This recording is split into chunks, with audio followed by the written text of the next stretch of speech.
Hello everybody, my name is Aftermath and welcome to the Human Builder preview for Legion TD. Today I'm showing you the Human Builder, which is a builder consisting of 3 spammable support units and 2 very expensive boss units. Almost all of those upgrades are linear, making this builder perfect for people that both like to spam units and get high quality units. This builder is also perfect for newer players because your decisions for unit upgrading are not as hard as on other builders. The first support unit tree is the Militia. The Militia can be upgraded 3 times, into a Footman, a Soldier, and then either a Paladin or a Spearman. He has a decent melee fighting potential with low health but high armor. The Footman, Soldier and Spearman has a passive shield block ability, which stuns enemy for a short amount of time and blocks a certain amount of damage per hit. The Paladin can heal friendly units and damage enemies with a purification-like spell. The second support unit tree is the Archer. Wind Ranger deals nice damage to fairly high range. Her upgrades are the Hunter, the Marksman, and later either the Sniper or the Gunner. The range of the unit increases with every upgrade. You also get the Headshot ability. The Sniper attacks slow, but hits very hard, and the range of the Sniper is immense. The Gunner, on the other side, attacks very fast, but has a lower range and can use Shrapnel. The last support tree is the Gyrocopter. He has no branching path and just gets exponentially stronger.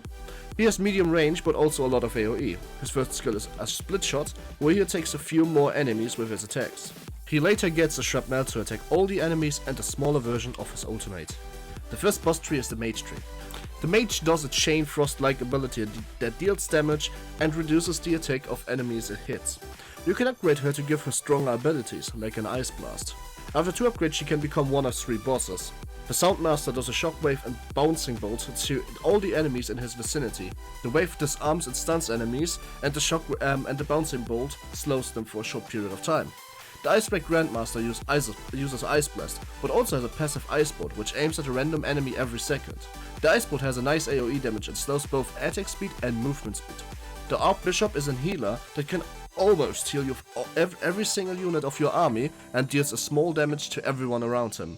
He also has a passive healing aura, just to make sure that your monsters actually can get some kind of heal. The second and last boss tree is the General tree. The Lieutenant has a 4-second cooldown ability which grants him 1.5 times his damage and heals him by around 50% of the damage he does. The General has, which is his first upgrade, has a Vladimir's aura, as well as he can transform into one of 2 bosses. The Blade Master is a very fast attacking boss with high damage and health. His ability is a stronger Vladimir's aura, but also a short cooldown high damage Spin Slash that deals his exact damage but in an AoE for 1 second.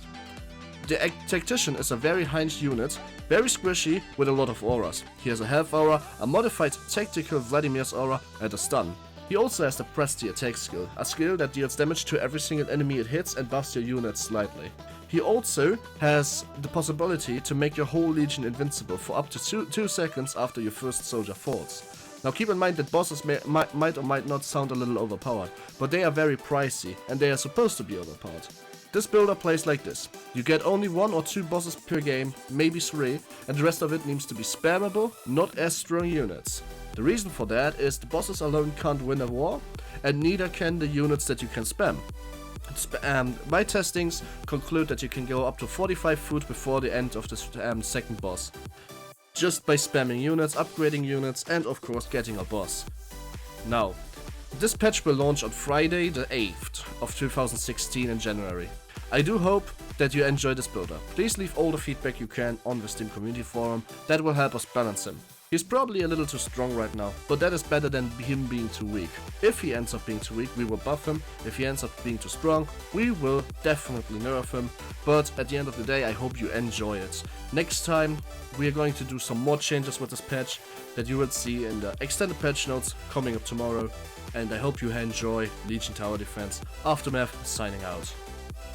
And do not forget that you can hit the subscribe button if you like this video for more Legion Tower Defense and mod content brought by yours truly. Don't forget to give a like and a comment and feedback. If you dislike the video, you can also dislike the video and give me even more feedback so you can tell me what I can do better to make it like.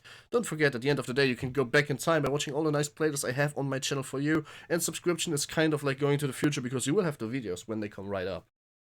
See you guys next time.